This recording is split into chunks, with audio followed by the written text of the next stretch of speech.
Kailangan na ng durian, di ba? Kuwan siya ka ng inukon, ka ng taho.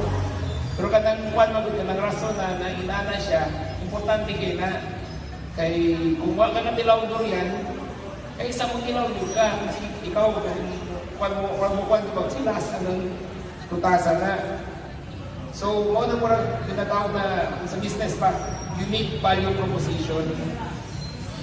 Kay kaisa ay makita ang tao na makakuan siya. Gusto kong tilawan na, gusto kong palit na.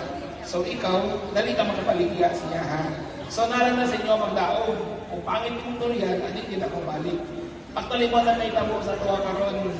Kaning bagong mga terminal ng mga exports, daghan mga bad quality ng durian. So as farmers, importante din na magkuhan daw good quality ng durian. Okay?